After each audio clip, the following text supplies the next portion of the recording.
Guys Radhe Radhe, कैसे हैं आप सब? आशा करती हूँ अच्छे होंगे। मैं भी बहुत अच्छी हूँ। तो अच्छी भी हूँ, नहीं भी अच्छी हूँ। और देखा ही था, वीडियो मैंने शॉर्ट डाली थी। गाइस 10 दिनों से मेरी तबीयत बहुत ख़राब थी और इतनी ज़्यादा ख़राब थी कि मुझे चिकन पॉक्स हो गया था। वो वीडियो में आप लोगों ने देखा ही होगा। अभी अभी कहीं कहीं पे भी निशान रह गए, मैं पूरी तरीके से ठीक नहीं हूँ। 10 दिन के बाद, 7-8 दिन के बाद, 10 दिन हो गया था, समथिंग 10 ही दिन मान लीजिए। 10 दिन के बाद गाइस मैं थोड़ा-सा ठीक हुई, आराम मिला। और बाकी तो 10 दिन के इस बीच में तो ऐसे ही सब चल ही रहा था। आप लोग जानते हैं, जिसे हुआ होगा उन्हें पता ही होगा कि क्या कैसे किया जाता है, क्या खाया जाता है, खाने-पीने का और केयर का बहुत ज़्यादा ज़रूरत होती है।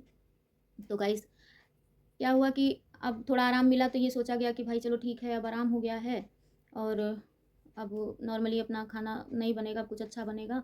भाई पापा हैं, मेरे ससुर जी हैं और मेरे पतिदेव हैं, मेरी बेटी थी, लड़का था। भाई अपने को तो कुछ नहीं है, कुछ भी खा लो चलेगा, बीमार इंसान वैसे भी कुछ नहीं खाता है।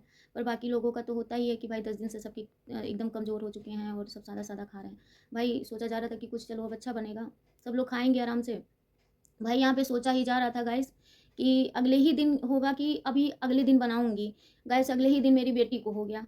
अब सोचिए कि उसमें कितनी मतलब दिक्कत होगी। वैसे भी तो परेशानी में परेशानी होता नहीं है कि परेशान हो तो और परेशानी आ ही जाती है। तो गाइस अब बेटी को मेरे हो गया है, तो मैं बहुत दुखी हूँ, बहुत परेशान हूँ। और अगर ऐसे में सोचिए गाइस, अगर ऐसे में कोई करने वाला ना हो और कोई सहारे का ना हो, तो गाइस बहुत दिक्कत होने वाली होती है। हुई तो होती ही है, समझ लीजिए। तो गाइस मेरी इतनी केयर नहीं हुई है क्योंकि किसी को पता नहीं था, मुझे पहली बार हुआ था। पर मैं जानती हूँ तो अपनी बेटी को अच्छे से केयर करती हूँ, अच्छे से रखती हूँ। अभी मैं आप सबको मिलवाऊँगी क्या हाल है मेरी बेटी का, तो दिखाती हूँ आप सबको, बने रहिए मेरे। दिखाती हूँ। सो रही है, बहुत मुश्किल से नींद आती है, इसमें दर्द भी बहुत होता है, खुजली भी, अधिकतर खुजली होती है। तो अभी पूरा फेस में आ गई है, तो अभी सो रही है, मैं ज़्यादा जगाऊँगी नहीं, उसको परेशान नहीं करूँगी।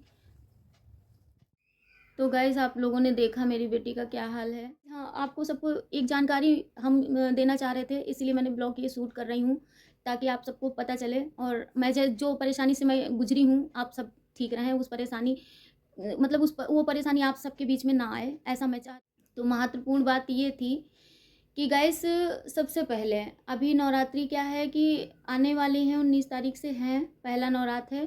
तो माता रानी इस बार जो है मालिन जी के घर से आ रही हैं, मेरी माँ हैं। अच्छा, अच्छी बात है। अच्छा भी है और नहीं भी अच्छा है तो हमें केयर करने की और केयरफुल रहने की बहुत ज़्यादा ज़रूरत यहाँ पे होती है। सावधान रहें, जिसका मतलब ये है मेरा कहने का मतलब है, ठीक है? तो सावधानी में क्या बरतनी है, आप सबसे पहले जिसे हुआ है वो भी समझ ले मेरी बात, और जिसे नहीं हुआ है और ना हो, ज़्यादा बेहतर है किसी को ना हो। माता रानी सबकी रक्षा करें। तो भाई मैं बता देना चाह रही हूँ आप सबसे, सबसे पहली बात ये है कि इसमें क्या है कि अंग्रेजी कोई भी दवा नहीं खानी होती है और होम्योपैथी की खानी होती है।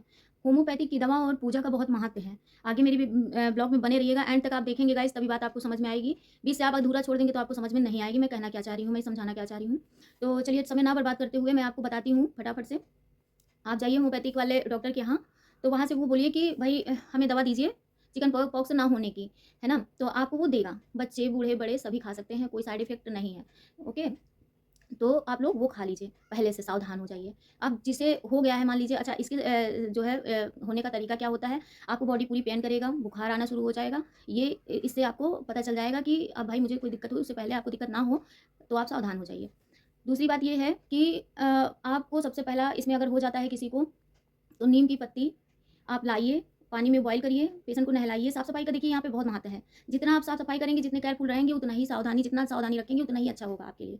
पेशेंट भी बहुत जल्दी ठीक हो जाएगा। अच्छा, नीम की पत्ती को क्या करना है हमें, बता ही दिए हैं आपसे कि नहलाने का। तो अब क्या करना है कि उसे पत्तियाँ तोड़ लेनी है हमें, एक चादर लेना है, उस पे बिछा देना है, ऊपर से दूसरी चादर फ़ोल्ड करके बिछा देना है, पेशेंट के नीचे लगा देना है, आराम से पेशेंट लेटेगा। उससे क्या होगा कि पेशेंट को रिलीफ़ मिलेगा। दूसरी बात है, आप सब जानते ही हैं सफाई के बारे में क्या ही कहें, सभी को पता है सफाई तो आजकल आगे ही चलती है, तो सफाई रखना यहाँ पे ज़रूरी है। तला भुना आपको कुछ नहीं खाना है और अभी मैं आपको दिखाऊँगी कि खाने में क्या खाना है, बताऊँगी, ठीक है गाइस? तो अभी क्या है कि चलिए आपको दिखाई देते हैं कि खाने में क्या खाना है। ये खाना मैं लाई हूँ आपको दिखाने के पर्पज़ से भी, और बेटी को उठाएँगे अब खिलाएँगे क्योंकि सुबह से अभी तक कुछ नहीं खाई है, ये केला खाई थी बस। तो ये देखिए, ये गाइस दाल है, ऐसे ही सिंपल सी होगी, सिर्फ़ बिना हल्दी और सिर्फ़ सादा नमक ही पड़ेगा, बाकी हल्दी भी नहीं पड़ेगी। और ये गाइस ये भरता है और ये चावल आप देख ही रहे हैं, और ये जो है रोटी है। ये सलाद है, सलाद आप खीरे का, ककड़ी का और भी किसी चीज़ का भी सलाद कैसा भी आप खा